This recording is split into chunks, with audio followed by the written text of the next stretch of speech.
Hope everybody's there. We're still just doing a little getting ready here to do the streaming. Okay, we're live now. Okay. Okay, thanks, Harless. And we've got Brian Piers in the room now, and we'll start with the land lease policy memo. So actually, what we have Reeve Harris in front of us is Brian did put together a brief little overview presentation slideshow. That's on your screen in front of you. So I suggest we go through that first, followed by review of our survey feedback results, similar Okay. to how we went through with the recreation survey. If that sounds okay, we'll have Brian just carry on with the initial presentation. You betcha. And that's, yeah, go ahead. Okay, thank you.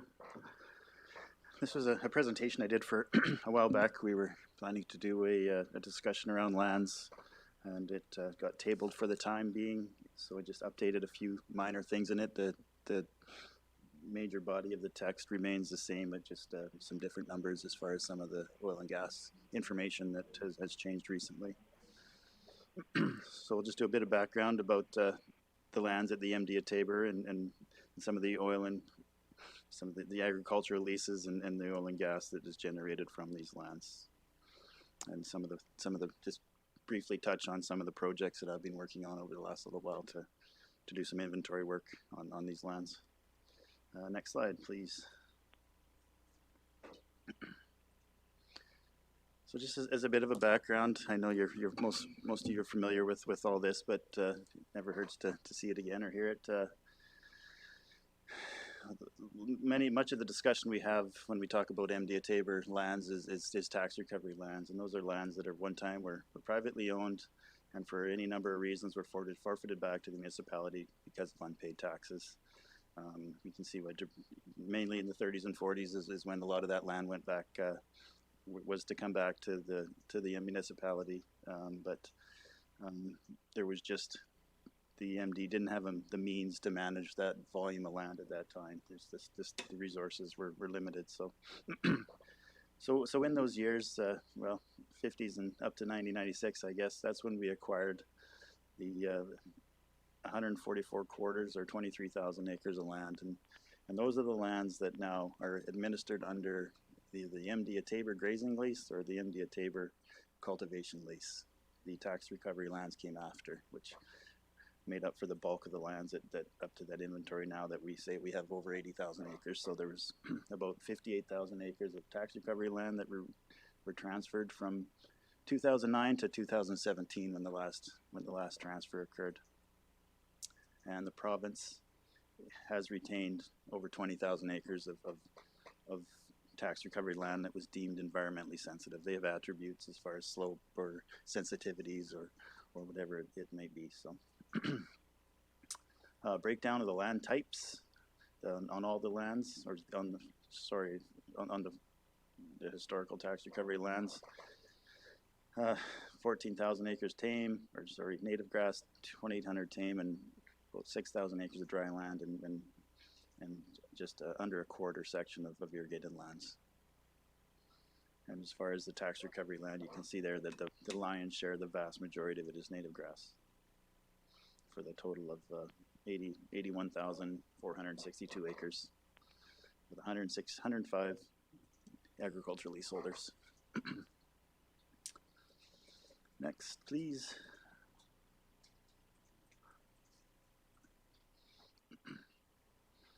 And that's how the breakdown is for the different, which is basically the same information that was on the previous slide. The three ag leases that we currently administer is tax recovery, MD grazing, and MD cultivation lease. Next, please.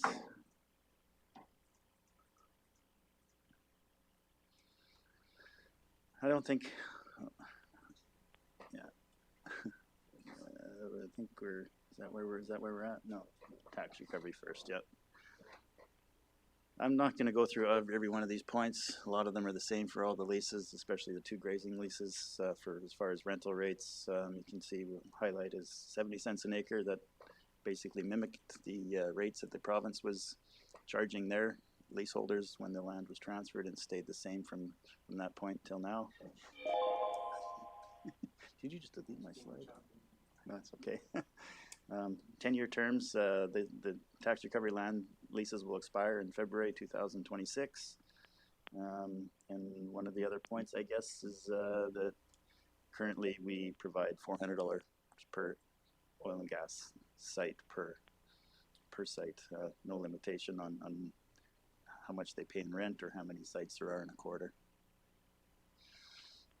And the other point I want to make, I guess, or highlight is that the leaseholders retain the ability to sell their leasehold interest in that lease to a private sale through to, and we retain, we collect a fee of $150 per AUM or about $5,000 per quarter section when that happens.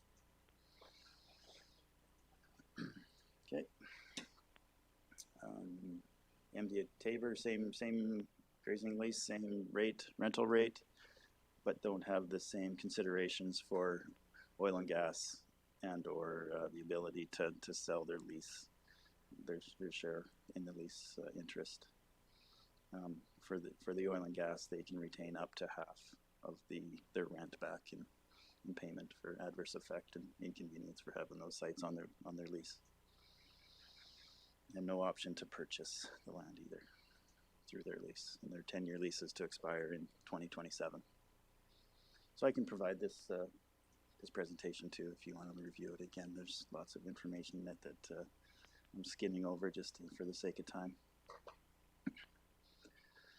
Cultivation leases, they're 3-year terms. This latest one this is the last crop year for this lease. They'll be up in February, just 2021. So for next year, we'll have to establish new terms as far as rents. Probably the most relevant, I guess, lease for our discussions in today, just because it's of time. The other ones being that we have some 5 or 6 years to discuss some of the other terms on those other leases, on the grazing leases. Same, you can assign your lease to family members through one of the schedules of the lease. You can irrigate it at a rate of $81 per acre if pre-approved by the MD. And you get up to half.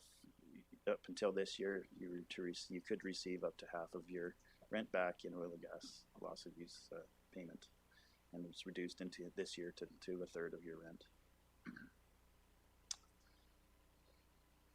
Revenue from the MD-owned lands, just in ag revenue for the grazing leases and that includes both the MD and the tax recovery leases at $55,000. The cultivation leases at over $200,000 and around $11,000 for the 145 acres of irrigation. And you can see the oil and gas surface revenue, if everyone is current on their payments, would be almost $1.5 million. What we return back to leaseholders in oil and gas payments for the different leases is listed there for a total of around $200,000.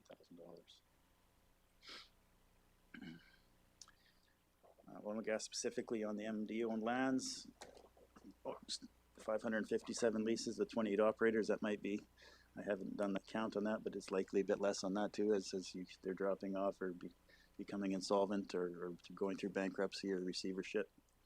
How it breaks down for the major operators is 314 CNRL leases and 136 Sandling Energy leases. For an average of $2,600 per lease. And that probably seems low for many of you, just because this is grass, and you are paid less on grass than you are on cultivated or irrigation land. So, and it includes some of the lower paying leases, such as primarily just access roads, portions of access roads and riser sites and poles and that too. So it may be $1,500 to $1,000. And just one point too, I guess I want to make on the last one was that up until recently, I was managing about 30-ish surface rate board files. Now that's jumped with Sandling. It says 161 active site or applications. Building up to that is through the year. I'm trying to catch up now. I think I'm into just into May now too, so I got about a dozen left and I'll be caught up and they'll continue to happen. So at the end of the year, there'll be 161 surface right board applications to manage, which is taking some time. That's good. I won't go too much into this. This is just as in oil and gas in the MDA-Tabor itself shows that there's a lot more wells out there that either suspended or abandoned than there is active anymore. Okay. One of the projects I'm doing or attempting to do over time is go out and try to inspect and log and inventory all of the oil and gas sites in the MD on our lands, not in the MD, but on the MDA-Tabor owned lands. Just looking for weed issues, fencing, obvious contamination sites, even looking at the reclaimed sites to see if they're actually reclaimed or if there's still fences standing, which I'm finding in a lot of cases there is. I think it was just left up to the leaseholder to say, do you want the fence or not? And sometimes they said yes because they wanted the posts, and 10 years later it's still there. So I'd contact the company and say, get rid of it. We don't need it anymore. They had their chance to get it. And photos of taking it out at all these sites. So these are just some of the examples of what I'm finding on some of these sites. Obviously not what you want to see on your own lands. In cases that are as bad as this, they get reported to the AER as well. And this is what it looks like. It's just using my phone and with help from Bryce to set up a program, just a mobile app through a GIS application, where you can go to the next one, Marlos, please. And this is how it's displayed on a map that just shows our lands. Each one of those sites that has a low, medium, high is importance or urgency, I guess, if there's any issues, concerns. And then it pops up or displays the pictures for each of the sites and what you might have found on that site. So you can see, I guess they collected this one in 2016, so this is an ongoing process. When I do get back to it, if I have time, that I'll have to go back. Some of these probably if they're being reclaimed over time too. So it's a snapshot in time. But in attempts to keep it current, it's going to take a bit of work too. So. But it's working out well, actually, because a lot of these sites where I have photos now, when I'm applying for the surface right board applications, I include photos to show that there's still infrastructure on the site, which is one of the questions they ask now to try to justify they're making attempts to not pay the full rents, and if there's anything on the surface, then that usually dispels that, and then the application goes through for the entire rent as per the surface lease agreement. So it did actually save me some time. Next. Health range assessment, I do a few a year, not a lot, just in extreme cases, just for a benchmark on some of our lands.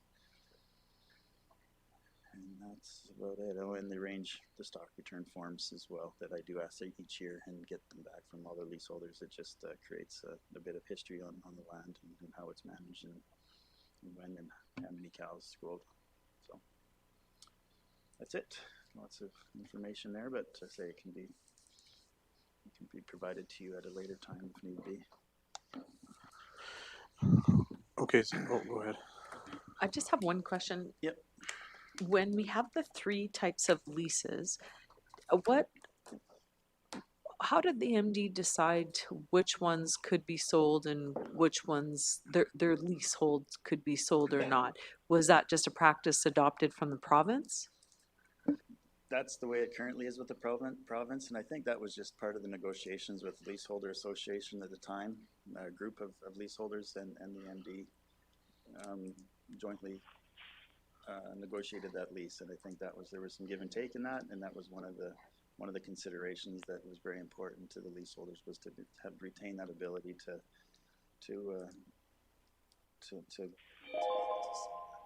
they see it as an asset.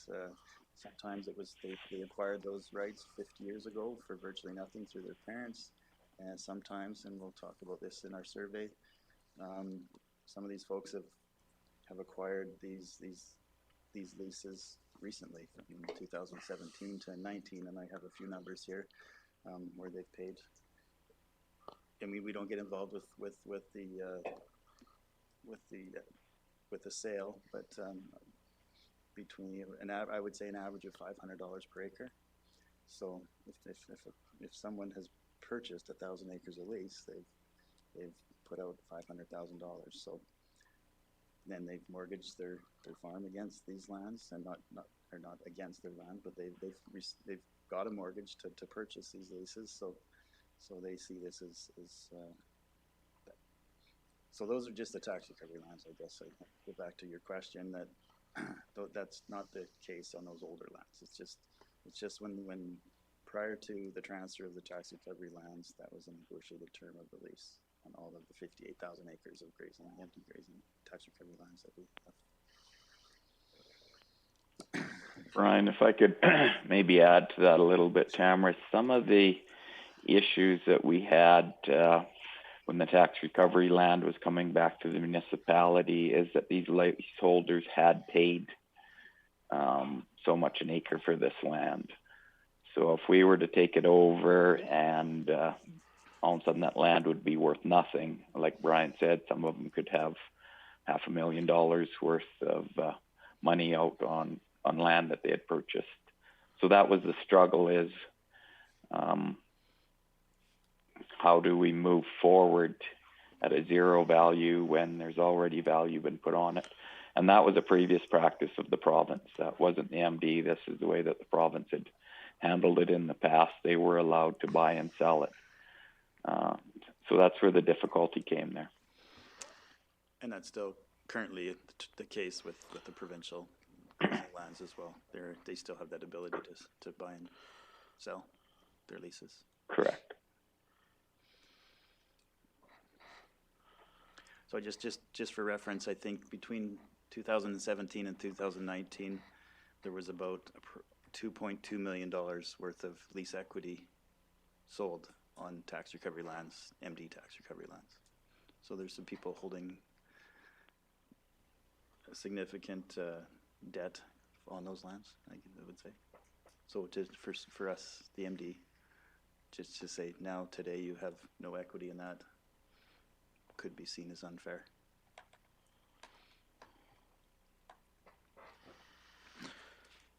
So, moving into the review of the survey feedback, we will go through the general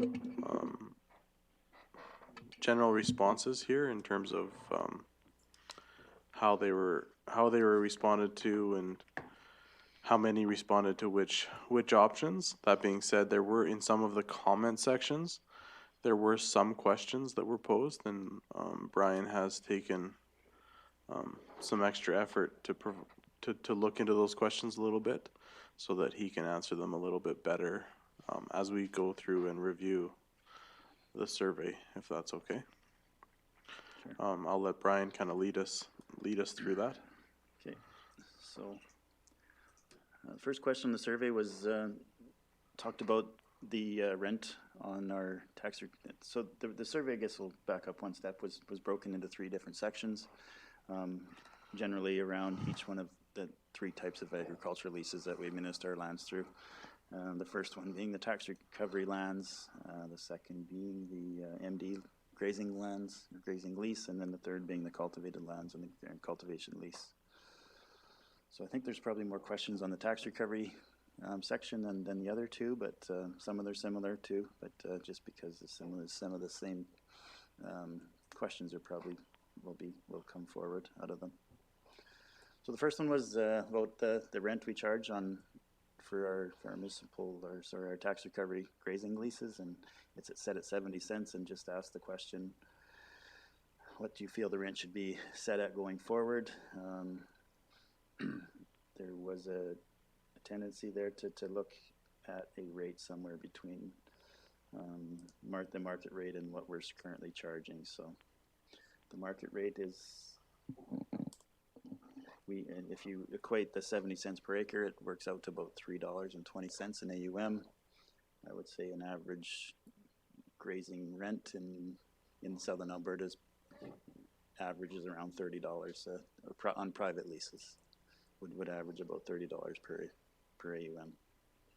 That's an animal unit month, so 1 cow-calf pair per month to graze.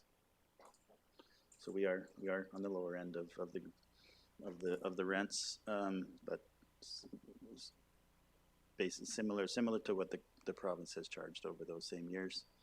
They've now instituted a different system going forward where it links to the price of cattle annually, so it's variable. And it's something that we could look into possibly too, if desired. Could I add just a couple general items as it relates to the survey itself and the connection to actual policy development? So if we look at the policy development here, or the framework that we're looking at developing over time, the feedback that we have in the surveys, as well as what we hope to get feedback today from council, is what we'll take back and start drafting those policies with. So we don't have any draft policies to put before you today, simply because we wanted to take this feedback as well as the feedback obtained through council verbally today, and then we'll go back to the drawing board, draft some of those policies, and then again bring it back to policy committee for further discussion. Again, there's no expectation from administration that this is something that'll be done overnight or extremely quickly. But after we get through the review of the survey, it may be worthwhile to have a quick discussion on even phasing in, because lots of these leases I think expire at different time periods. So we might want to phase in the relevant policy for the pending expirations, right? And kind of match it up accordingly. Brian might be able to explain it a little better than I. Actually, much better than I. But Not necessarily, but yeah, say there was some more urgency on the cultivation leases because they're due this fall.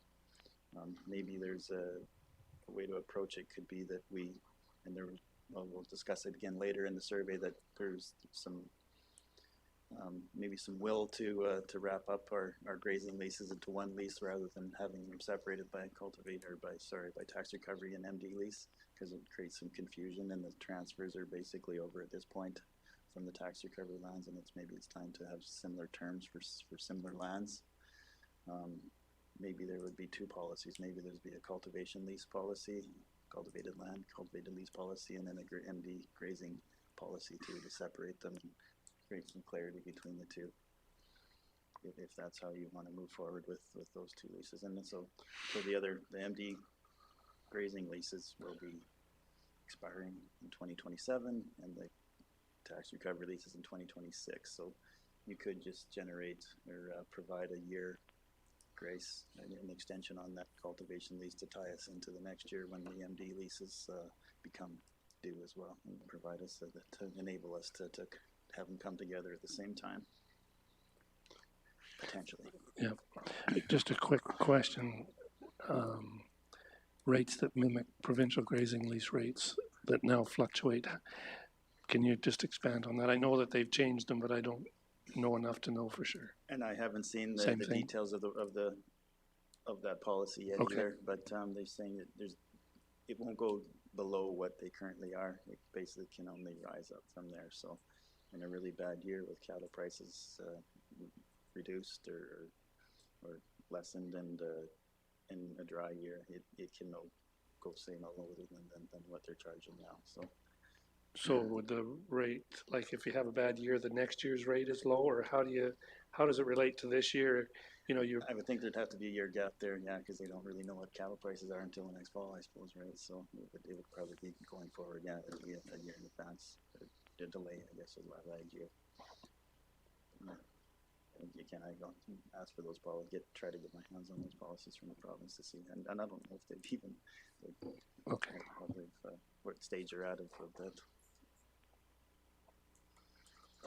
So on the provincial leases, those I guess the lease rate is based upon the previous year's information or numbers. Is that right? That's how I understand it. Or yeah, it almost have to be. Yeah, just because they say they wouldn't have the cattle prices in the spring when they set their rates. Yeah.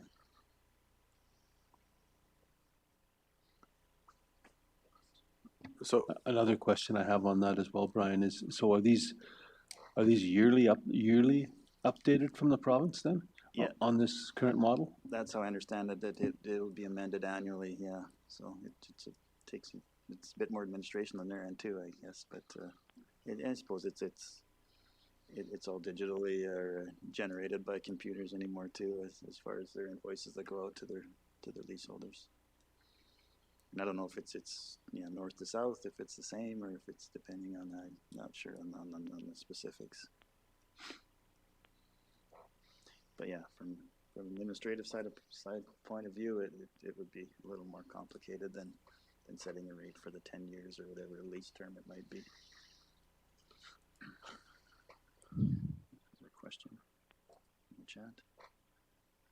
So again, just wanting to reiterate that while we review the feedback is also an opportunity to obtain additional feedback from council, because that's what we'll take from today's meeting to begin drafting frameworks and policies around the various leases. So the second question was about the compensation for oil and gas loss of use. Leaseholders share for oil and gas, and the question was, what do you think is an appropriate compensation rate for that loss? There was 40%-ish said eliminate the payments, and 60%-ish said develop a formula to compensate leaseholders relative to what they pay in rent, and that's how we do it with the other two leases.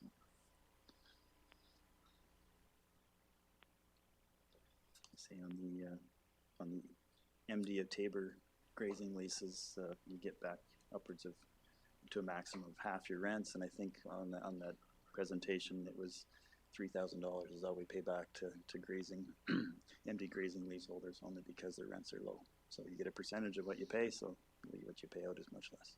On the cultivated lands, that number was much larger because they pay more rent.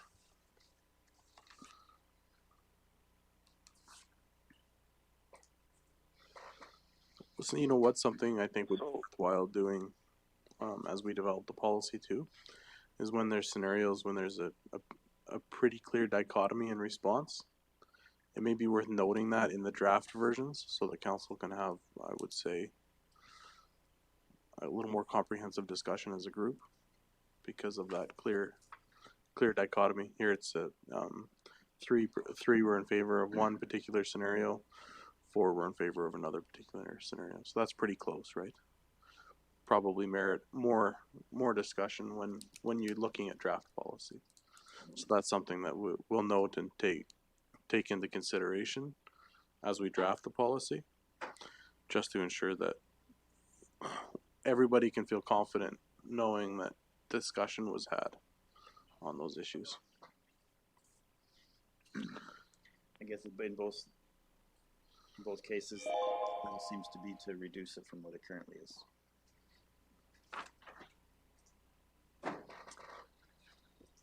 Some of the terms in a tax recovery lease pertains to the seismic activities and additional payments for wells drilled on the same pad. There's a overwhelming response to remove those from the next version of that lease.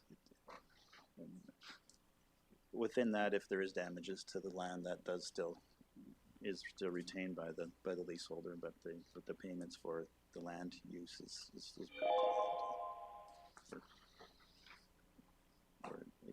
it shows that that's the will of the council, is to have that come to the MD. If anytime you have questions, just certainly let me know. Can everyone hear us okay? It's not in the room.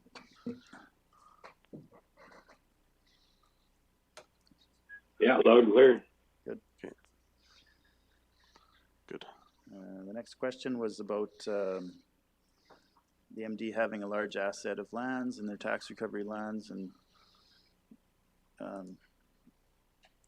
do you think the MD should entertain selling portions of the lands for any reason, as far as investing capital projects or financing municipal operations or establishing a sustainability initiative fund or others?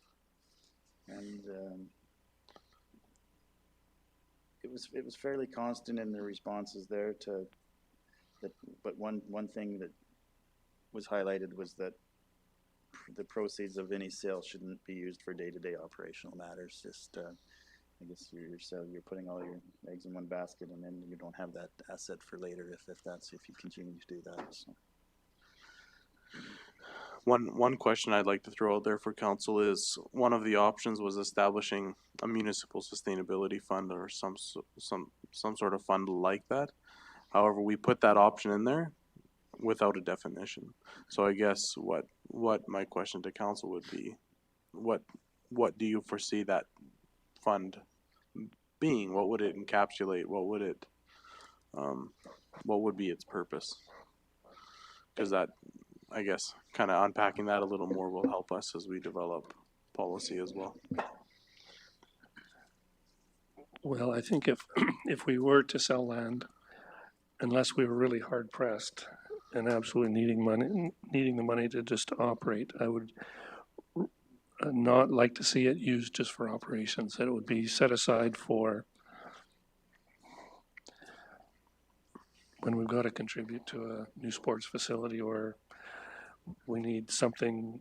I would rather, like the concept of swapping assets for assets, that when we sold a little bit of land to get the new shop finished or built, rather than just to gravel roads and whatnot.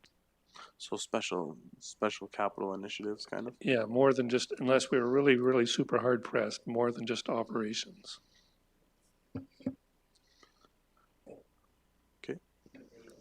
I guess for myself, see it in a different way. I'd see it as, if we were to sell land, I would like to see it put into a trust and only use it for borrowing should we decide to do debentures, and then borrow from ourselves and pay ourselves the interest.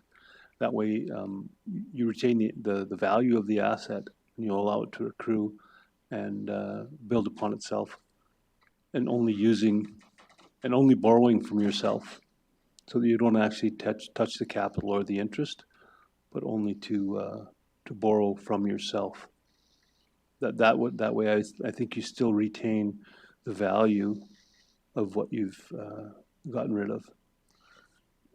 So just to kind of summarize or reverbalize what you said, Councillor Turcato, it would still be for the purpose of funding perhaps special projects, or however, just through a different medium, right? Okay. That's right, Arlos. Okay. Anybody else have any thoughts on that matter? Arlos, just some clarification. The City of Calgary owns NMAX, correct? I believe and so. It is a separate company. Would it be possible to set up a separate identity altogether for this, with the MD still owning it, with that sort of a scenario in mind? So before I answer a surefire yes or no, I would say that is actually the last question in the survey that we asked council for feedback, and it was pretty clear in the response that we got that that's something council would like administration to investigate. So I guess my response to you, Councillor Bruin, would be, let us investigate that and then give you a more in-depth response. But the MGA does allow it, correct? The Obviously MGA it does, because the City of Calgary doesn't. Yeah, the MGA does allow for establishment of different entities, different governance-based entities. Yep. Okay, thanks. A question on that is, how do they see that when it comes to funding and assets? Is that then, I guess, count against you in some aspect when funding is required from a provincial or federal government? So what exactly are you asking? How does the province see? I guess my question is, so if, let's say we've got a land trust or whatever we call this, and there's $10, $12 million sitting there, is that going to count against us and seen as reserves for us? Or because it's in a separate corporation, does that then remove that and not allow it to be counted as a reserve? To be perfectly candid, I would think that that's something that we would incorporate into our research so that we could provide it to council with confidence. An answer to that question, yeah. Thank you.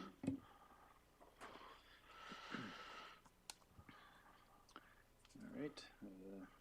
Maybe continue on with the survey to question 5 if we're complete with that.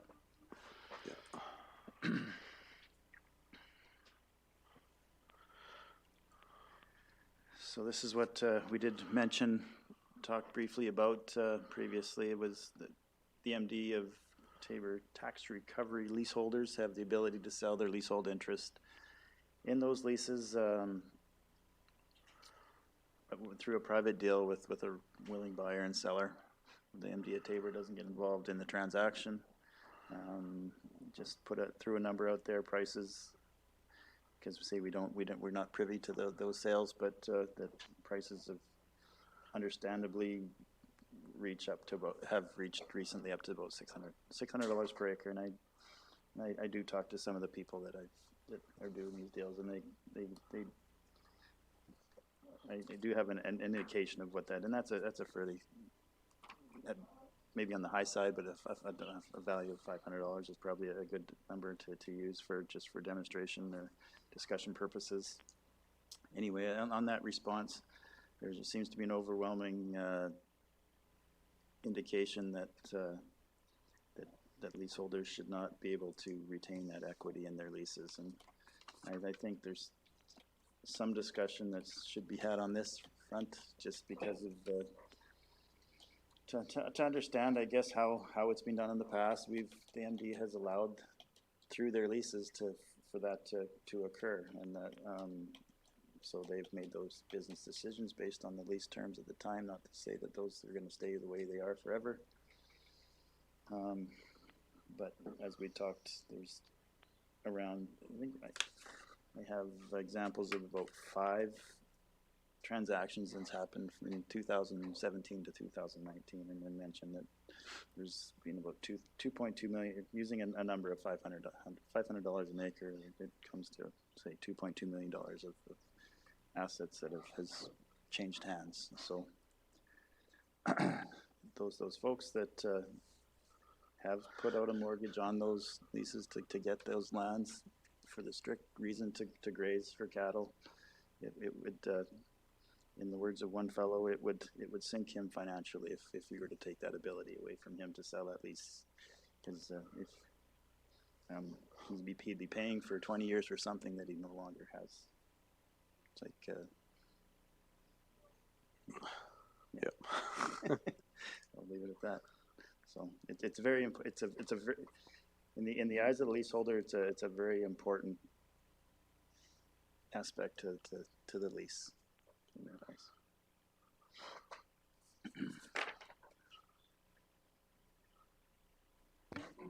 Before we move on, so as we look at these policies and recognizing the investment that these leaseholders have placed into their grazing lease, and not all have made the same investment as others, but I would suspect they all value it the same, even if it was inherited.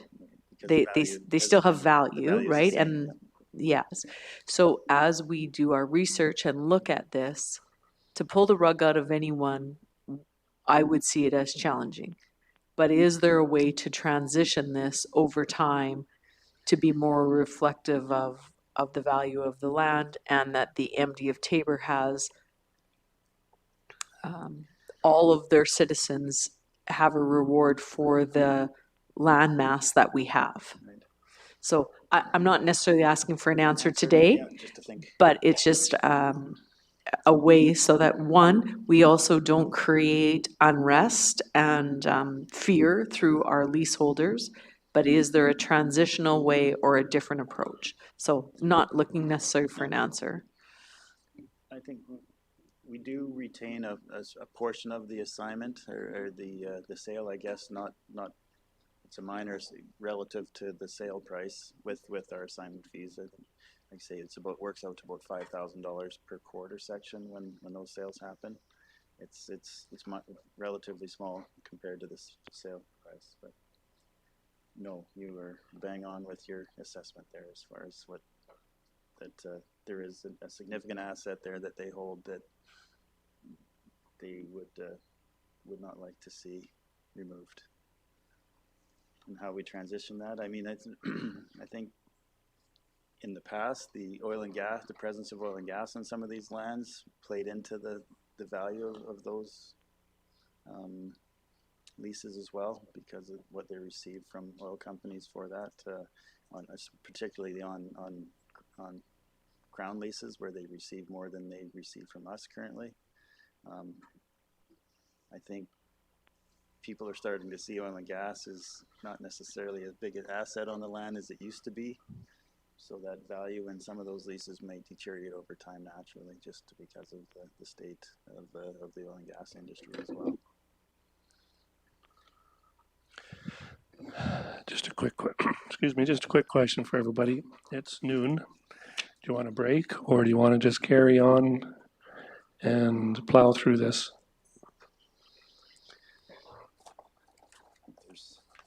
There might 33 questions. Yeah, there's quite a number of questions to go here yet.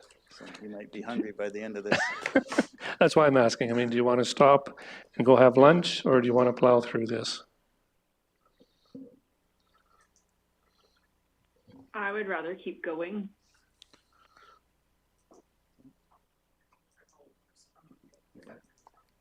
Okay, I'm not hearing much. I'll look at administration quickly. Good with me too, whatever Okay. you choose to do.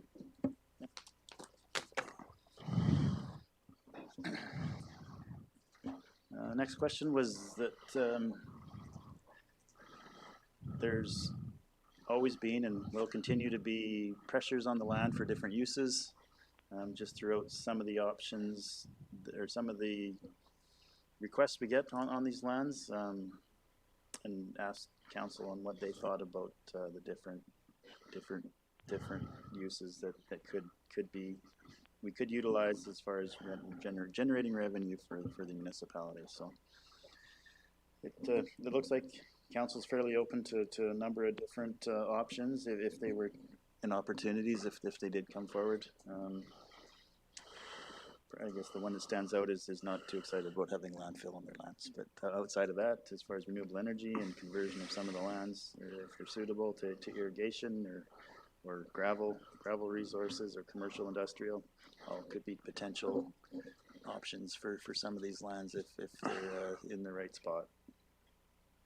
And just judging by the last point there, retained lands in their current state is one of the lower rated choices too. So there seems to be a will for council to look at different ways to manage the land that we have.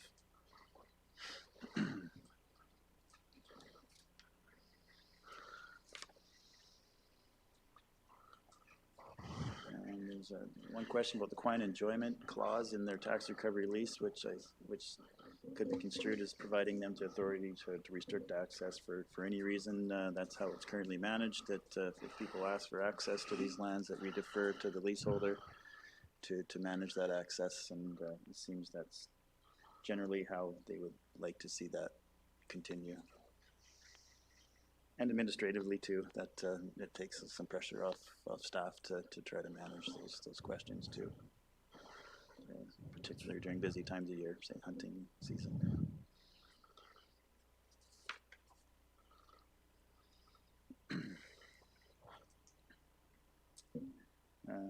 Next question was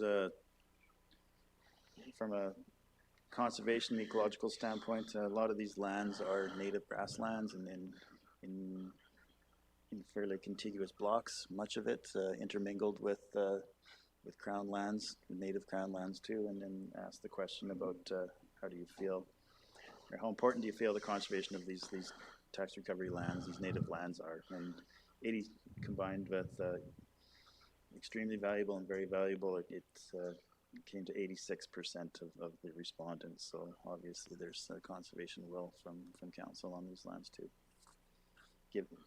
Given that there may be opportunities on some of the less sensitive lands or more isolated lands that aren't part of bigger blocks, or different land uses as far as native versus tame grass. In order to enhance some of the protection on these lands, the last council and administration developed the prairie conservation bylaw, which just has some terms in there to say put on some added protections on these lands, and there seems to still be some relevance to that bylaw, with perhaps looking at some of the terms of it within it, maybe particularly around some of the tame grass, which is a small component of our tax recovery lands that are tame. I think that from the previous slides, I think maybe 3,000 acres of our tax recovery land is tame grass versus native.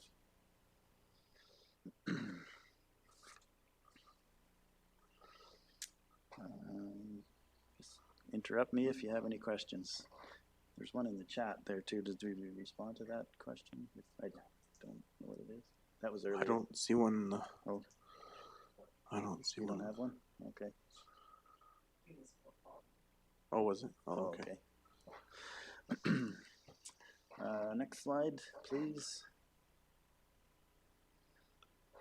Don't have to spend too much time on this one because there seems to be a consensus on that 10-year reoccurring leases on tax recovery lands is still suitable. Say the province has awarded some leaseholders longer-term leases if they've demonstrated exemplary stewardship of their leases, but it ties it up for a long time. So 20 years is long. 10 years might still be the way to go.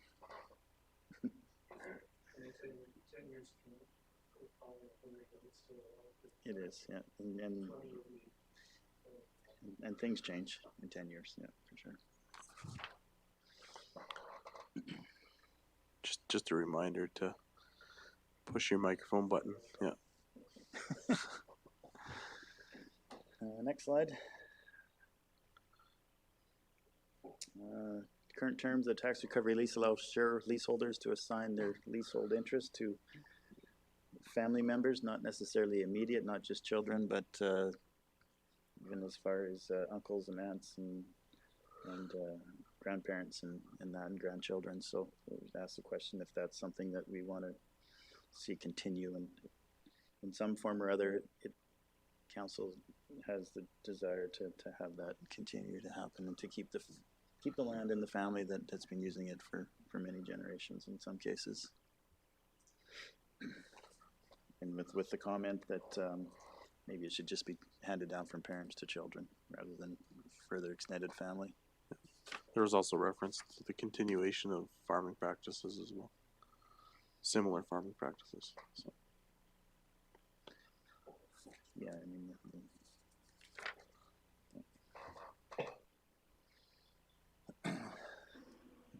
Yeah, I think something like that almost like case by case because of, not case by case, but family, because there's some brothers that would be farm together, well then that maybe could be transferred over, but there's some that's just like you just straight transferred even though there's no correlation between farming together or not, which maybe it should go back into the pool for bidding.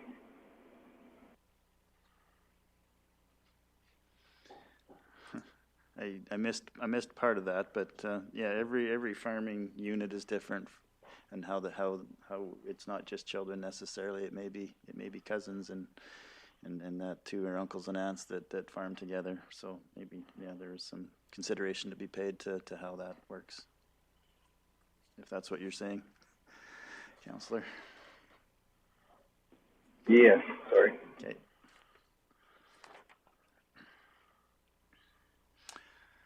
The MD has mentioned the MD of Taber has been advocating for several years for the transfer of 23,000 acres of tax recovery land that had been deemed environmentally sensitive by the province, and that land has been retained by them.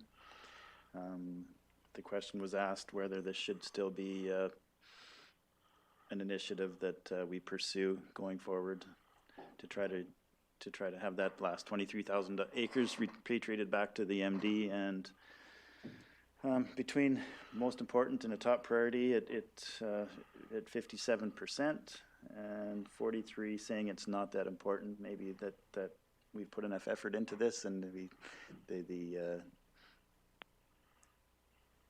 the chance of getting it back might be seen as minimal, but we're still, at this point, we're still asking the questions and we'll see where that goes. But And again, this is one of those scenarios that we would note as we're drafting the policy where there's a clear dichotomy of perspective. I was just gonna comment that the way the economy is right now and everybody's looking for money, the province is probably gonna hang on to this little source of revenue, however big or small it is. That's just kind of a thought that I've had, that right now we might not make much headway there, but I don't know that for sure. once things have calmed down with the COVID-19, we'll reach out to the province again just to see where this sits and report back to council on their response.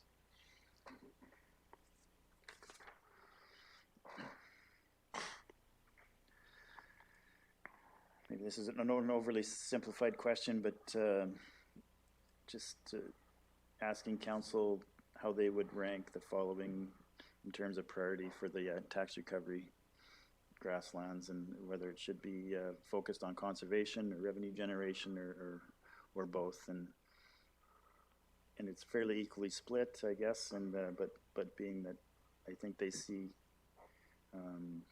you folks see that there might be opportunities for some of these lands, and that's maybe the reasonable balance of both conservation and revenue. So, and just because you're conserving the land doesn't mean you can't generate revenue from it either. So you don't have to. It doesn't have to be a parking lot to generate revenue either. There's different ways to manage the land than we currently are. It doesn't. It's not. They're not mutually exclusive, I don't believe.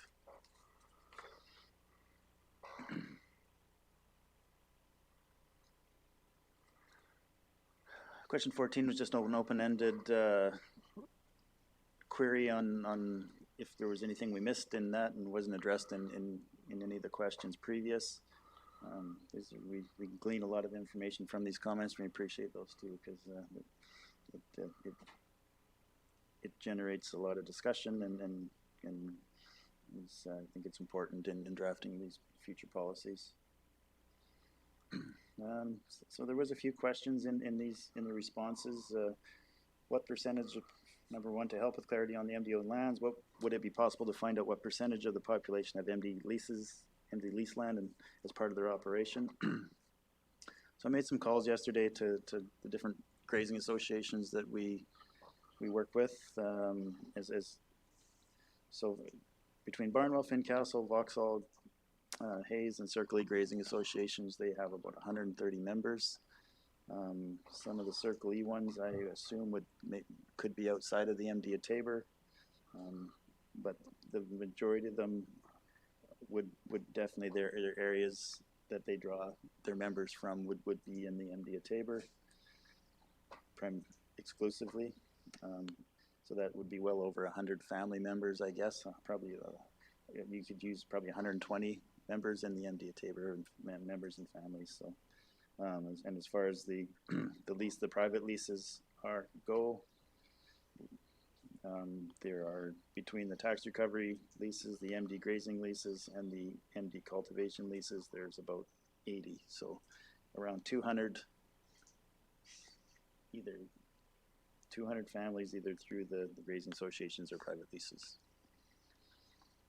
If you were to extrapolate that from families, if you average that times 4, it'd be 800 people, but that's a stretch. So just rough numbers.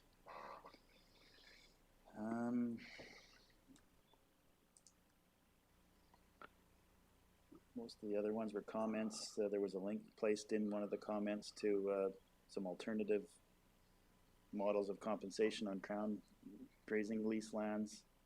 That was a study done by the Alberta Land Institute from the University of Alberta.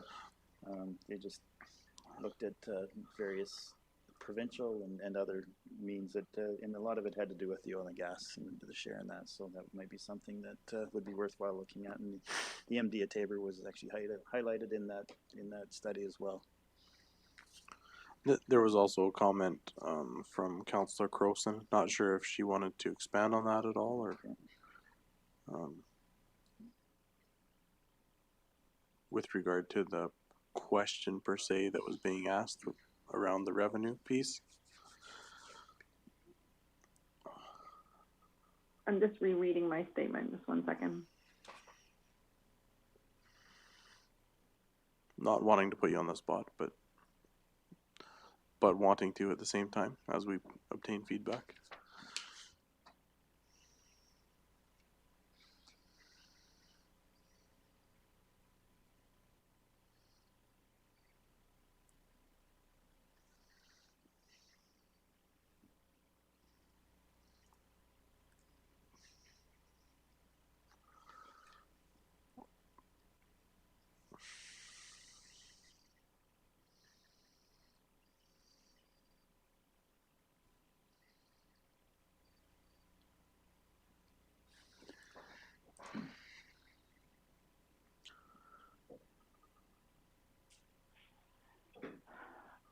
So,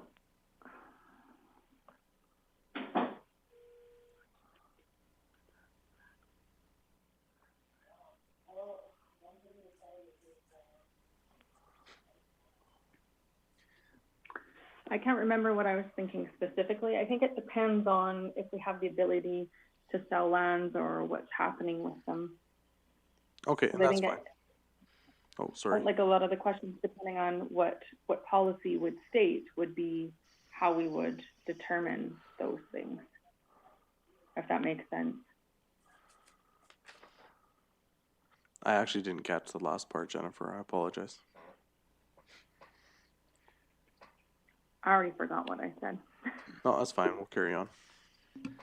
I'd just like to comment on my question or my statements of number 4 and number 5, because that was something that was asked about as far as access, and number 3, I guess, too, because right now, if Are you talking about comment number 2? yes, Okay. I'm sorry, yes, comment number 2, that right now the leaseholder negotiates access, and so like I checked into it. If you're a private landowner and you rent your land, your renter doesn't do the negotiating. They may get some compensation for their loss because you let oil revenue or like a seismic crew or something go on, but your renter isn't the one who negotiates with that potential inconvenience. And then I also felt it's very important as we move forward, we look at what these surface right, when we're reclaiming these spots, what the inconvenience is, who's going to look after that, and how we're going to manage that has to be part of how we're negotiating as we move forward. So those are just some things that I felt like I don't understand how they, leaseholders, earn the privilege of doing that negotiating. I guess the negotiation for access wasn't necessarily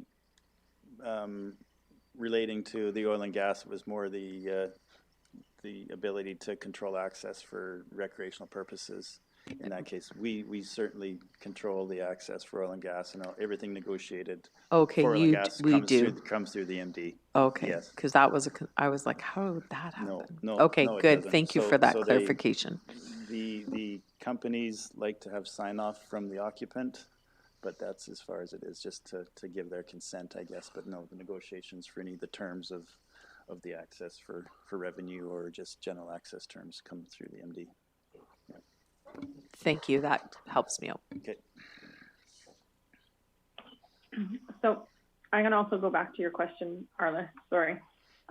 So basically, what I was thinking was if my highest priority would be conservation, then my priorities or things that I would feel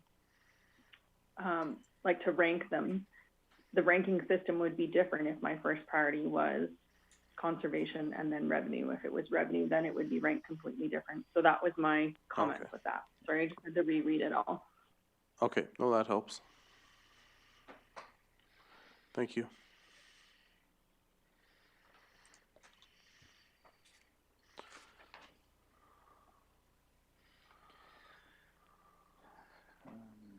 Now we go into a different, Now we're going into the MD at Tabor grazing lease terms and so some of this is why it looks repetitive. This is the similar question as the tax recovery lands, and it probably shouldn't, not surprising that the answer is very similar as well, that the rate is the same on MD grazing leases as it is on the tax recovery lands for per acre rate, and it seems to be that we would like to review that rate and perhaps at a rate established somewhere between current and what it is now, or sorry, current rates and market. So that's quite telling.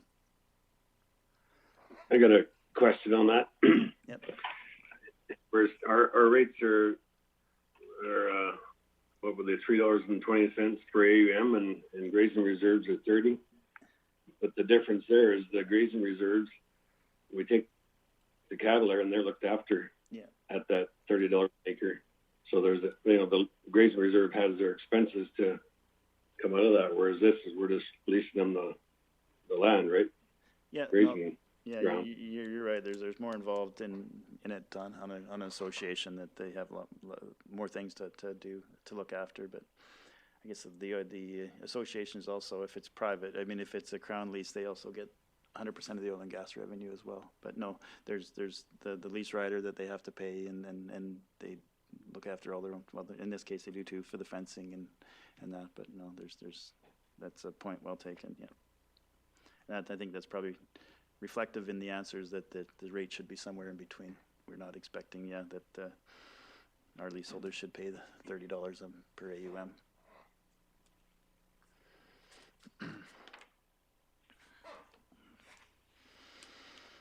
And again, similar to the tax recovery leases, seems that a 10-year lease still seems appropriate for the MD grazing leases as well. Which is good to see that a lot of the same answers are coming through both leases, and that just solidifies that maybe one leases would be for both types of land would be suitable. Did you skip a question? Did I? Question 16. Oh, okay. Sorry. 16, again, similar to the tax recovery leases, but the terms are different on the MD leases, in that the leaseholder can receive up to half of their rent back in oil and gas payments. And I mentioned earlier that only equates to around $3,000 back to on the MD leases, just because their rent is quite low. So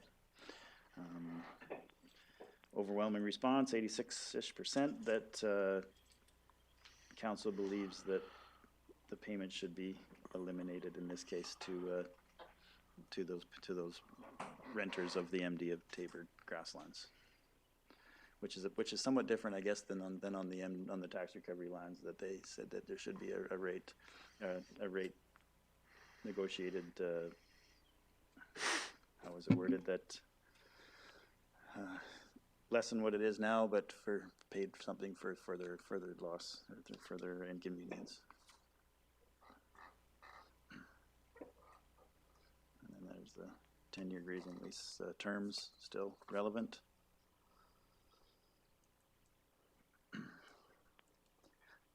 Like Arlos has mentioned too, this is one of the questions that came back fairly split, is in that should the leaseholders of MD grazing lands have the option to purchase those lands, and 40% said yes and 60% said no.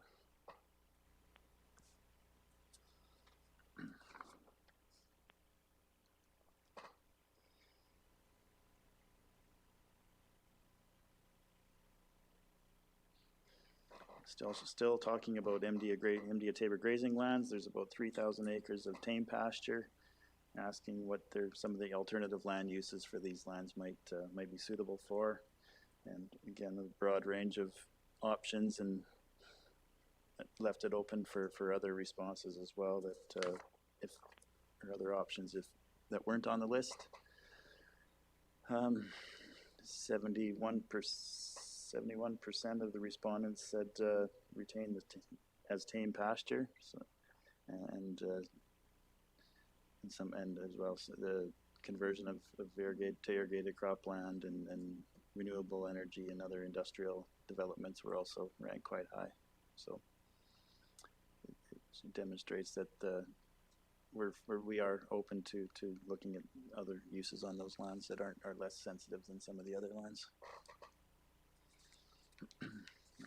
Questions on that? I don't think. I guess that's some of the challenge in developing policies on land, is some of the specific cases, case by cases or circumstances, and it's hard to draft a policy that fits everything. So that was one of the points in number one there. And it seems to be in the 0.2 conversion where it makes sense. There does seem to be a high conservation ethic amongst council to retain those large blocks of grassland that form a pretty significant land base in the Hayes and Vauxhall areas.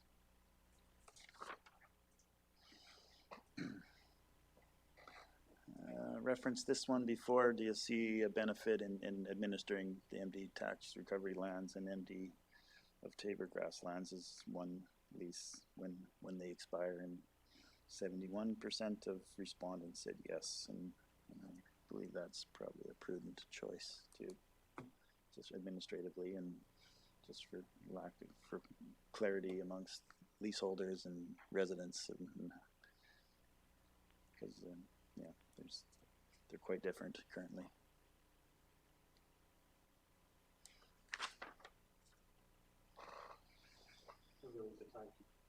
If that's something that was desired, the time to do that would be when it expires, correct?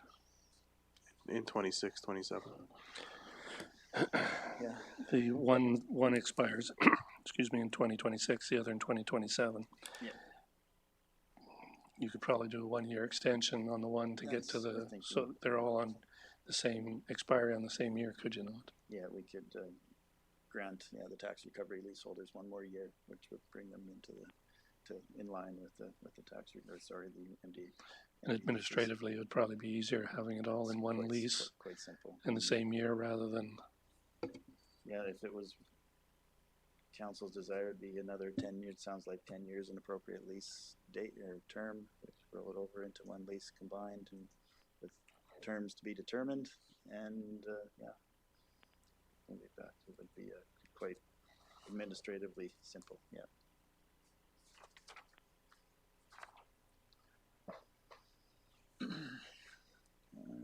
Open-ended question on question 21. Any additional comments? And there were a few questions on this one.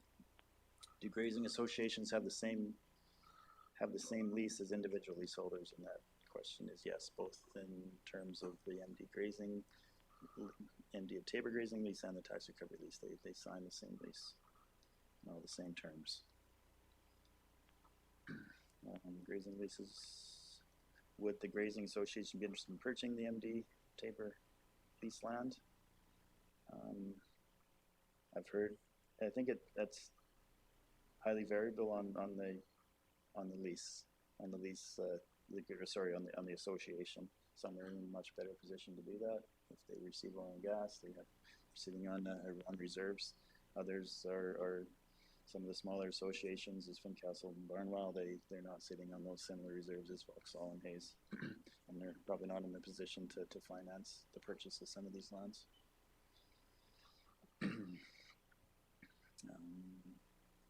Does anyone have access in being part of the grazing lease? Equal access, is that? So each of the associations generally has an area where they draw from for their members, just in the vicinity of where they're where their association or where their lands are, their lease lands are. So no, unless they're really short of members, which hasn't necessarily been the case, that they draw from just an area around, say, if it's Vauxhall, they have boundaries from where the members can come from. So someone from Barnwell wouldn't be able to get into the Vauxhall Grazing Association, and vice versa. They each run under their own.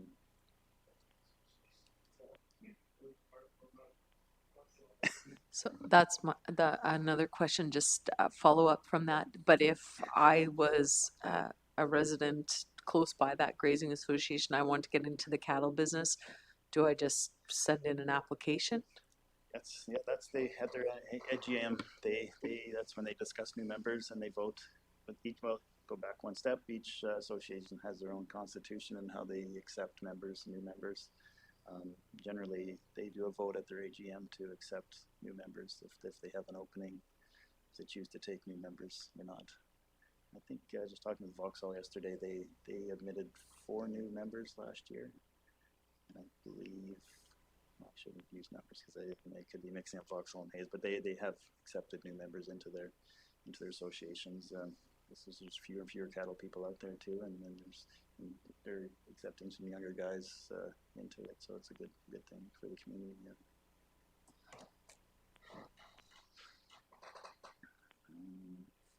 So I think I got those questions. Does each grazing operate the same? No, each one is a little bit different. They make their own rules, but as long as they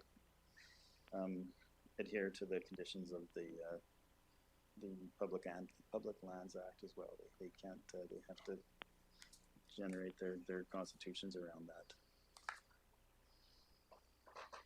and that's where the public lands might have a say in how they accept and deny their membership too.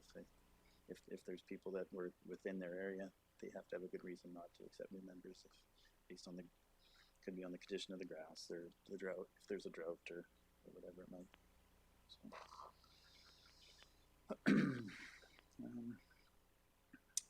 So now we are on to the cultivated lands and leases, which we talked about earlier. There's around 6,000 acres of cultivated land that the MD of Taber owns. Most of it is dry land. Historically, the rent has been based on the agricultural use assessment, so it's not the actual market value of the land. It's how land is assessed for assessment purposes. It's been increased over the last several years. It's currently at 22% of the ag use assessment, and which equates to over the entire land base of about $39 per acre. And the question was, do you feel this is an equitable approach for future rental rates? And it's fairly equally split on that as well. So there'll have to be some discussion, which there is each time the leases due, and how and what we're going to charge for our cropland going forward. So it's fairly equally split, but when you look at the survey results, it looks like there could potentially be some leeway. So the way administration would receive that is that there's still a question mark in terms of a concrete direction. I know that approach takes into account quarters that are not very productive versus ones that are very productive.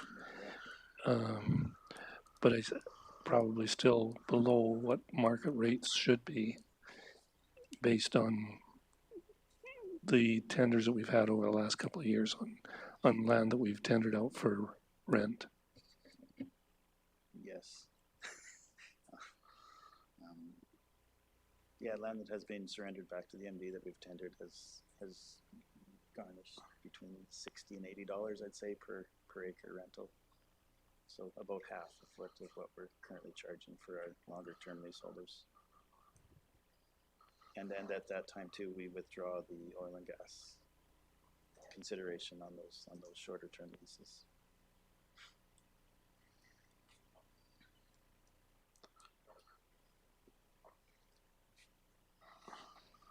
Well, and there's also something to be said too with the value of it at. Like right now, for dry land, with the crops pulled off the last 4 or 5 years, you're not making any money.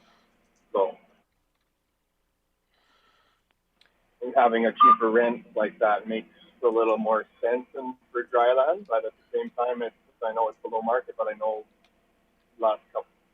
this year rent, some people aren't going as high on rent anymore either. So.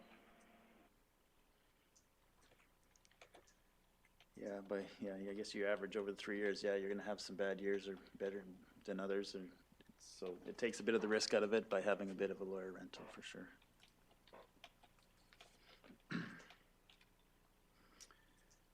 And I think some of the questions about around that was as well as the option. You could provide them the option to sublet out their leases to neighbors, and that would negate the need for the MD to be tracking people down to ensure that they're gaining the benefit off those quarters of land that are cultivated. Administratively, it'd be a simpler approach. That's something that can be discussed too. And if we are allowing the subletting, maybe we could warrant a bit of a higher rental rate too.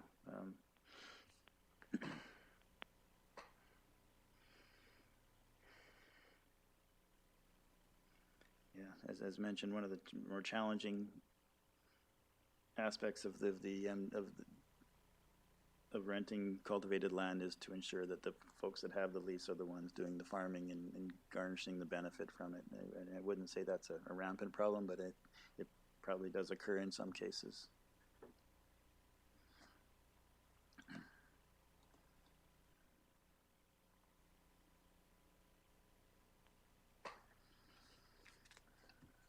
It's generally from the neighbors where I hear. It's not because I catch some seeding, because I don't know one fellow's tractor from the other. So, or they have the ability to contract out the seeding and harvest and spraying too. So for me to determine who's actually doing the field work doesn't mean that's the person that's farming it or not. So I just have a couple questions. So those questions in number 4 are mine.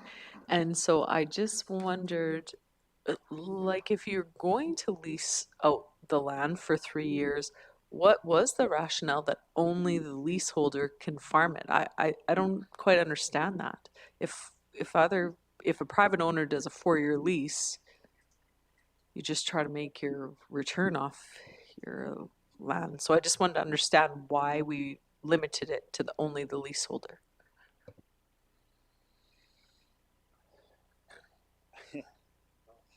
I honestly don't know the history of this is a lease that was in place when I arrived and started administrating them. I don't know if it was just to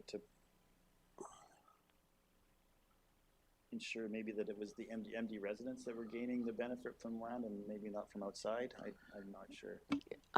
I'm not opposed to that. Like if we limited it to say an MD resident, but I just know that sometimes crop rotation, whatever that farmer's expertise is, like there's other options available.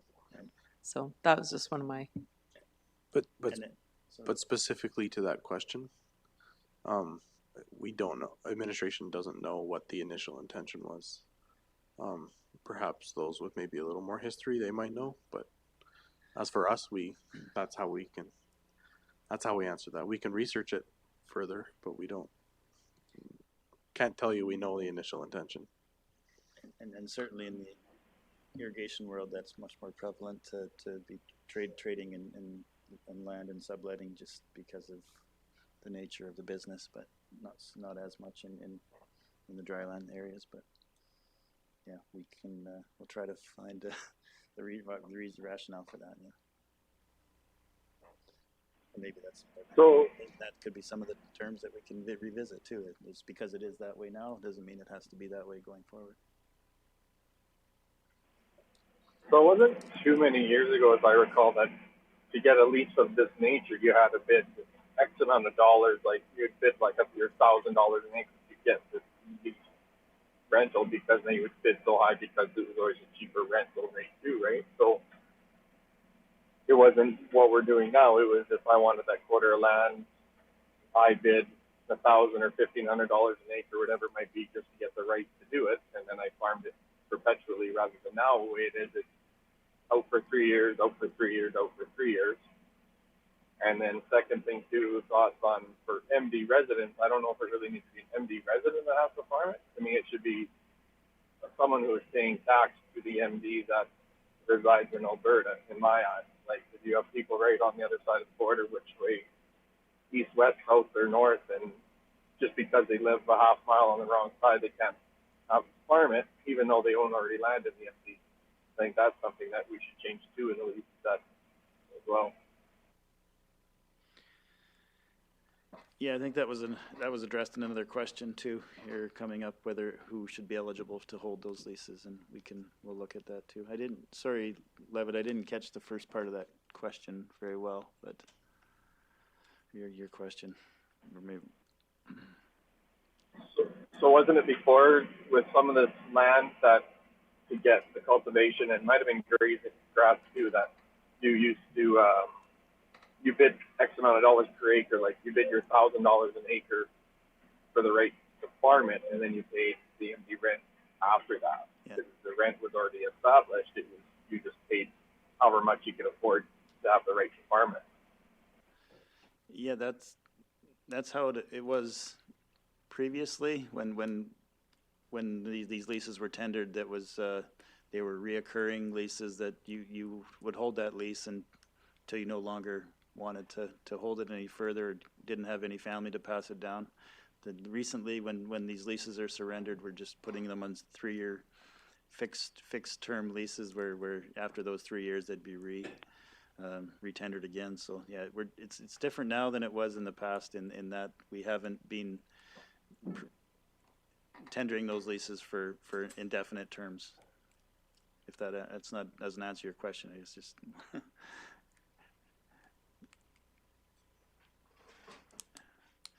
So there's no upfront payment just for the right to lease anymore. You pay you're bidding on your rent and how much rent you want to pay for those 3 years. Yeah, and I think if we do the average and do the rental of 20 years off of what these other people have paid, they're paying probably paying a pretty decent amount now to farm that land. Correct me if I'm wrong. I guess I shouldn't say, but I know the last one I thought went for, I forget how many years ago that was, went for a substantial amount just for the right to farm it.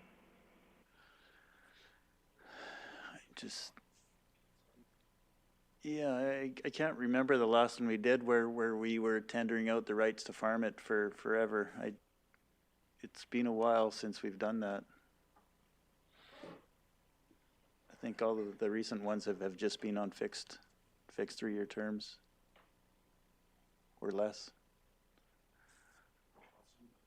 Yeah. Because I'm thinking this had been about probably 7-8 years ago. I'm going back now. That could be. I came here 7 years ago, so it might have just been prior to that. Yeah, I do remember. I could look into that, but yeah, it wasn't too much before my time when that's the way it was done. And in a couple cases we did sell the land when the lease was surrendered as well, up in the Enchant area. Or they've been, say, just leased out for 3 years.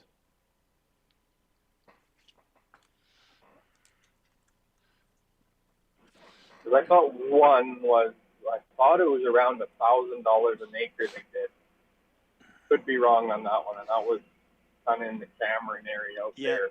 I'm familiar with that one. Yeah, they bid quite a bit, way more than others similarly tendered have received. So then your $1,000 an acre or 20 years, that's $50 an acre rent, right? So plus on top of the rent you're still paying, right? So that's where I think we also need to be mindful too of that amount. If we keep raising, there's people have already put their equity up front into it.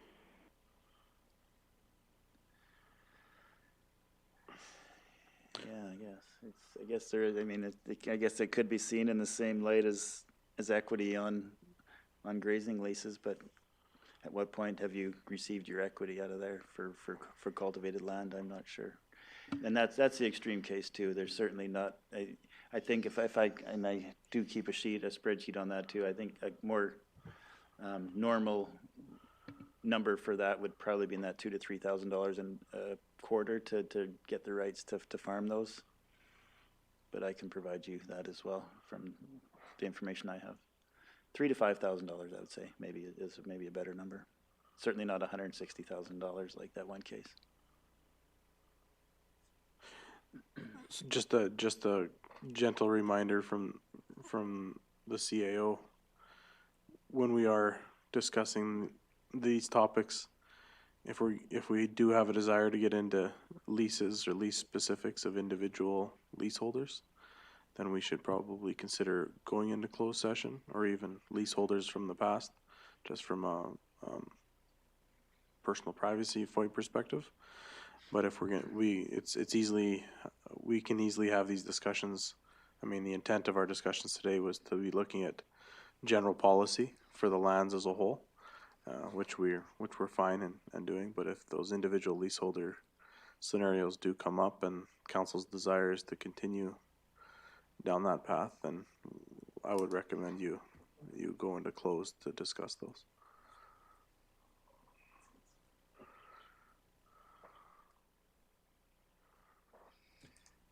Question 24, I believe we're at. Okay, there's no other questions or. Okay.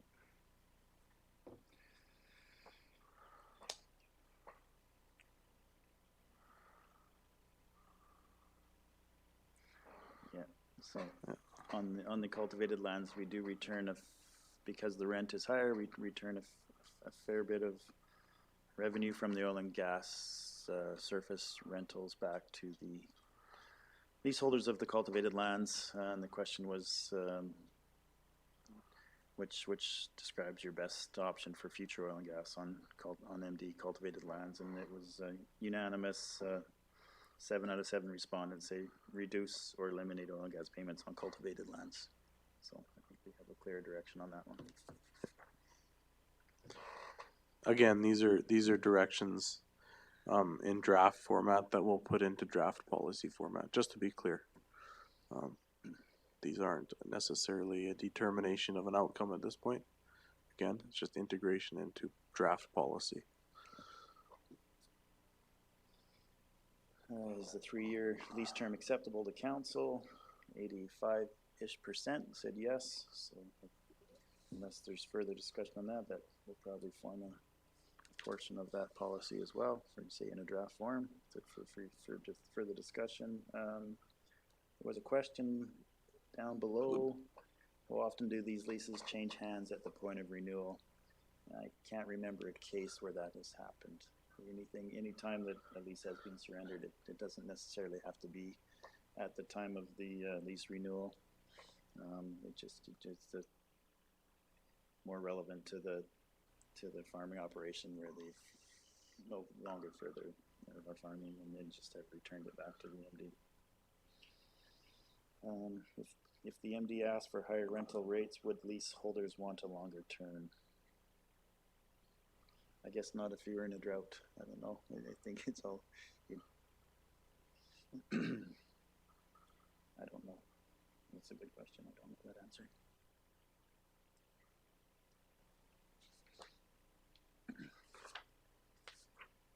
Probably more pertinent would be the ability to sublet it to some uncertain years or number of years through the term of the lease. Question 26, do you feel it necessary to revisit the lease assignment conditions of cultivation leases to immediate family members? 70% said no, that should be, that ability to assign it to family members should be retained. One of the questions below, not sure what the difference assignment clauses are. Are they different than other leases? Basically, all the leases provide that option to assign to family members. So, and then not much different terms. It's something maybe we should clarify more clearly, and then the future leases to who, because I think the MD leases are slightly different on how far back the family members go versus the tax recovery lease. And that should be clarified, discussed maybe. Again, it's mentioned just to children possibly, but as was mentioned before, each case is unique too.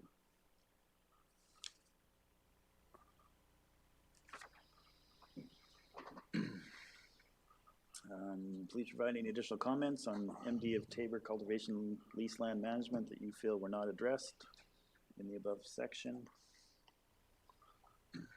One point, they should consider the sale of all cultivation and tame grasslands. Talking about the opportunity to irrigate some of these lands again, like we discussed in previous meetings, and when there was the opportunity to buy some water from some of the irrigation from the Bow River Irrigation District. Water will be a consideration there again when we go to, if that was something we would like to entertain. They are fully allocated now again in that area anyway, and we'd have to approach an individual to get water now.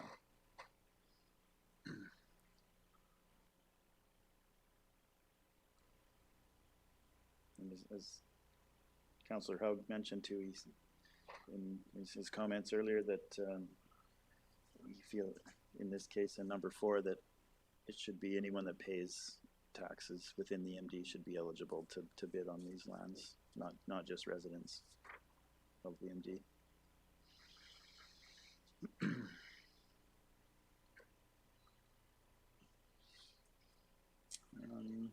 That was again, speaks to that last comment, who should be eligible to participate in the tendering processes for MD leases. 57% said keep it as is, 29% all MD of Taber ratepayers, and 14% all of the burdens. So there seems to be a slight preference to keep it the way it is.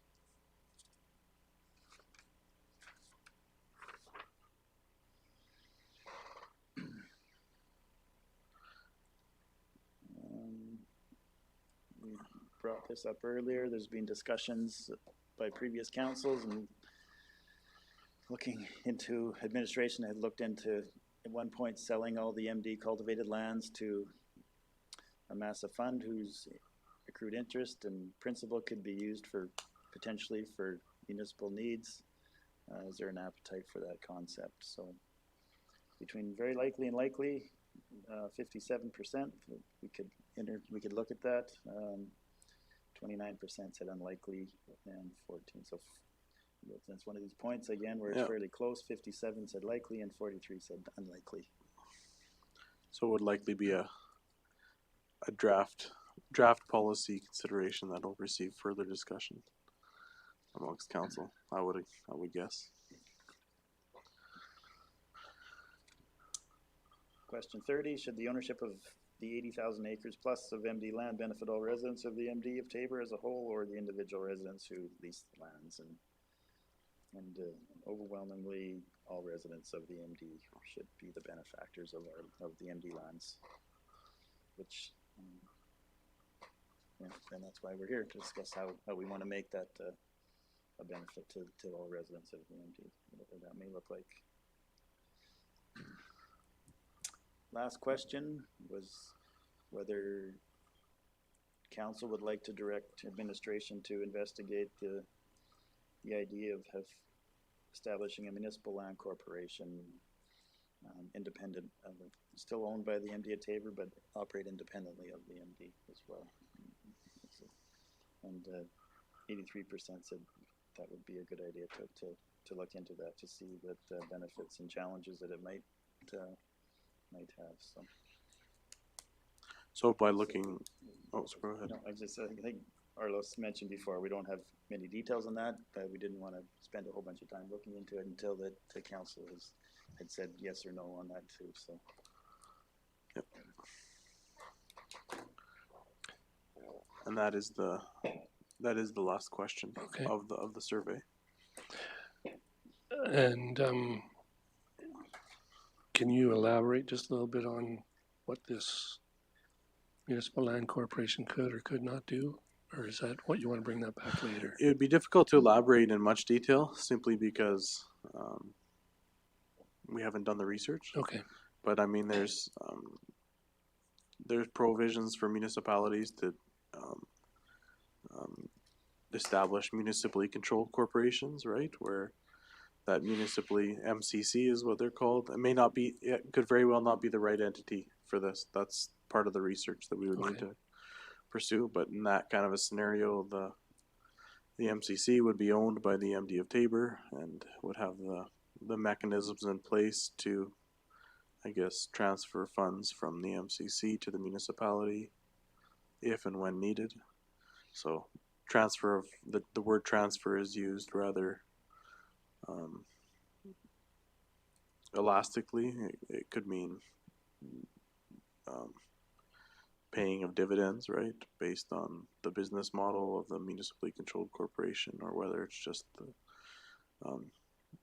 transfer of a contribution from the controlled corporation to the municipality. Lots of this would just require lots of I wouldn't say lots, but a fair amount of targeted research so that we can provide council with pros and cons of the different options that are out there. Okay.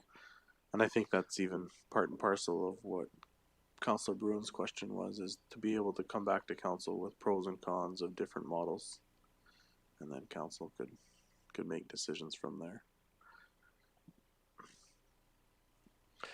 Okay, so you're comfortable with all the answers you've got, and moving forward, I think you've got the answer to develop some policies with regard to our land. I think it gives us a good starting point to develop draft policies to the state, perhaps where the recreation policies were in this morning. We can develop draft policies kind of to that point, and then when we get to that point, we'll have to come back to council in the form of a policy committee meeting is what I would suggest, and continue the discussion. I think the survey was very good, and to glean where everyone's thoughts are and give us a point to move forward, because so we've sat before and it's an overwhelming task to get someone to start the ball rolling down the road on how we want to approach this. So I think this is a good, certainly not the end all be all, but it's a good first step. Yeah. Well, I think we have just one question. Oh, go ahead, Brian. Go ahead, Mayor.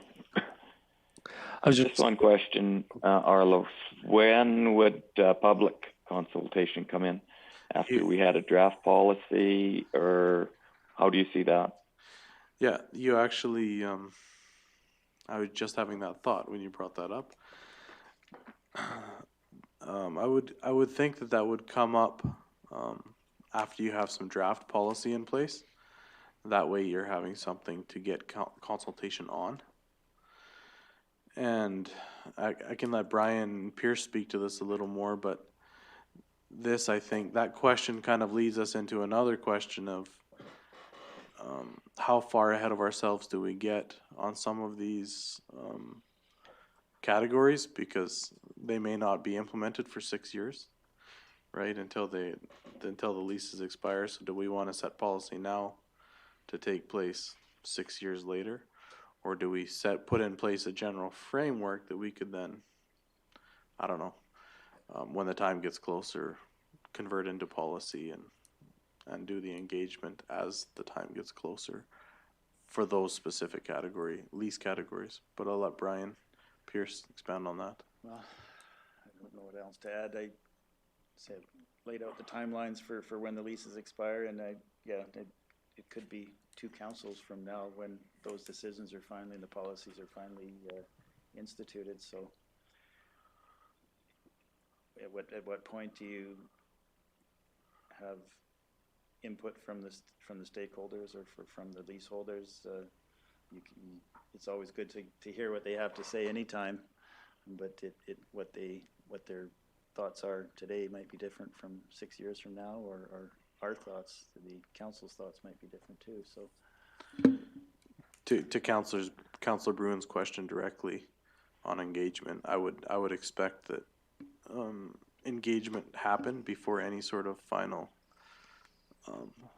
adoption of policy or piece of policy. And So would you see that as part of the bylaw? Before a bylaw comes through, you give first reading, have public consultation, or would you see it happening before we put that much time and effort in? Yeah, so I would, whether it's bylaw or policy, you would want to do it before final adoption. So- Right. Would this be by way of bylaw, or would this be by way of policy? Well, I think right now, it's kind of a policy, and practice and policy is the way it's being implemented now. So, Okay. Our policies to date have been the lease agreements themselves, really. We don't Right. have an overarching policy in place that guides how we administrate our lands through our leases. So whenever there's been amendment to the terms of how we manage our lands, it's just been amendment to the leases. Okay, Tamara? Okay. so this has been and continues to be a very political issue because it changes people's livelihoods, but perhaps there will be no change. Maybe it'll stay status quo. But I could see that in our 2 3/4 years into our term, I feel we're finally just getting our head, I don't even hate to say the word wrapped around it, but have a better understanding. And that's not for a lack of administration bringing it forward to us. It's just taken us that long. So as we go forward and subsequent councils, I think we have a responsibility to do some of this groundwork because you don't want to leave it to the 2021 council or 2025 council to make these decisions because there's so much to learn. We have to do some of this work and get some feedback. And that doesn't mean maybe we establish new policies, but I think we better, even the fact where you said we could hold that, I can't remember the term you used, but hold that lease, extend it for 1 more year just to get it in alignment. The fact maybe we change the language that it's not a tax recovery and a grazing lease. Those will be things that may simplify for future councils to make decisions on. I agree. I think if without starting, it's hard to get to a finish line. And maybe Arlos, how he framed it as developing a framework rather than a policy would answer a lot of those questions to make it easier to get to the next step into a policy in 2 years or whatever the time frame might be. But yeah, no, I think starting is definitely a good thing because we've made attempts at a start, and it's like you say, it's a very hard thing to get your head wrapped around all the details, and each situation is unique. So discussions have been good, but at the end of the day, it's a lot of times it's like, where do we go from here? And it takes time to do that, and yeah, I think it should be started. That's bottom line. Yeah. And I do think a lot of the future policy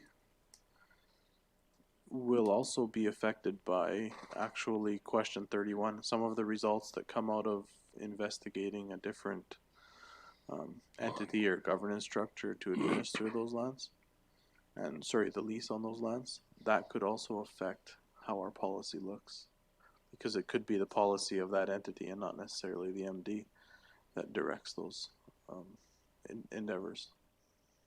And I know I'm repeating a comment I wrote, but as a council, we spend an incredible amount of time discussing these leases and how we go forward. And it is very political in nature, and I often wonder if it doesn't take away from the governance of other matters. Which would be a selling point to question 31 as being a separate entity. That's right. Could be a potential Benefit positive. And takes maybe some of the political things away from that as well, from the decision making. Councillor Bruin, do you feel comfortable with regard to the response we provided on engagement that you asked? Yeah, absolutely. And I'll be honest with you, I'm struggling in my own head as to see how we move forward on it. So appreciate it. Sounds like you're struggling a little too. Well, it's a lot to deal with all at once, so. Yeah. And maybe it's even more reason to take it in smaller chunks as far as developing policies or a framework for policies around the different leases. Yeah. First and foremost. Exactly, but it doesn't mean quit on it either. I think we do need to keep moving forward on it. Just prioritize it. Yeah, need to keep going. This might be small steps, but we're getting there. And to re-echo Brian Pierce's comments, it appears that our approach or our policy that we've been following is the actual lease agreements. So we are essentially building policy for the first time in that form, right? So, but yeah, I think we have a fair amount of information to. Okay. Well, I think we have to thank you for putting the surveys together and for everybody's response and the direction that it's provided to administration or responses. So, thanks to anybody that's been involved in developing these surveys and quantifying the answers. And it's interesting to see everybody's opinion on where we go from here. So, is there anything else that you want to discuss here today? I don't think so. I'd say thanks to council for everyone providing their input as well. We received 100% participation, which was great. We wanted everyone's thoughts on this too. So in order to set up our next policy meeting, you want to just wait until you've got some draft policies, or do you want to set a timeline for a next policy meeting? Well, it would be nice to set a date, at least a few months out. Yeah. It's always nice to have that date set, even if it's the beginning of September, or that might work. I guess that's more of a question than a. Yeah, okay, so that's 3 months from now. Does that work for everybody? See some heads nodding in the room here. If we went, looks like September the 1st is quite jammed already. There's nothing else that week. I don't know. Is that enough time for you to do what you need to do with these and draft some policies? Sure, and I will focus on the cultivation one first, just because we'll have to have some answers on that to draft new leases for 2021 crop year. But yeah, but there's lots of information here to start. Okay, with. September 2nd or? I find when we have full days back to back sometimes Too can much? be challenging if we have other work. Anybody out there in Zoom land have an opinion? The 3rd work for everybody? It could be harvest time then too. Yeah. Harvest. No doubt about that.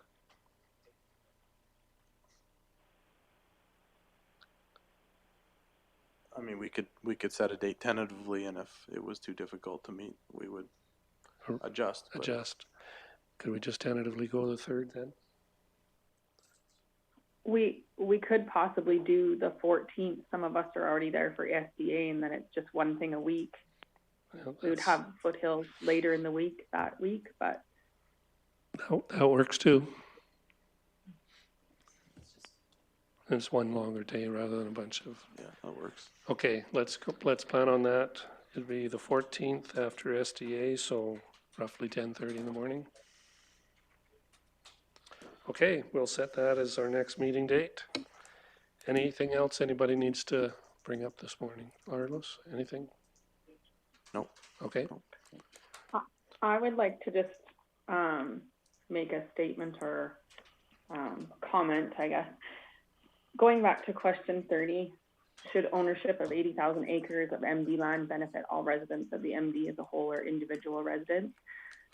This question doesn't sit well with me, and the only reason I think this is because I think regardless of any of the lands that we own, any revenue that we're getting or not getting from any of them is benefiting all of our residents, just like our assessment, our linear that we receive, that benefits every person in the MD and offsets our operational costs. So I think that is a loaded question, and I think we need to be careful with that one, because I think regardless of how we do things, everybody in our municipality is benefiting.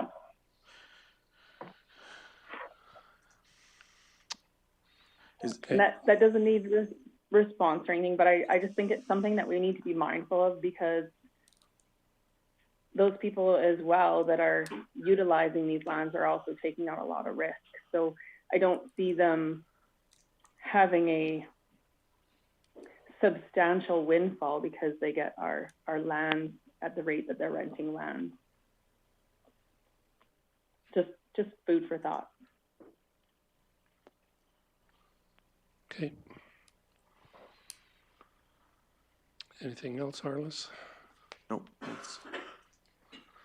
Okay, thank you everybody for participating today, for participating in the surveys and for your thoughts and comments.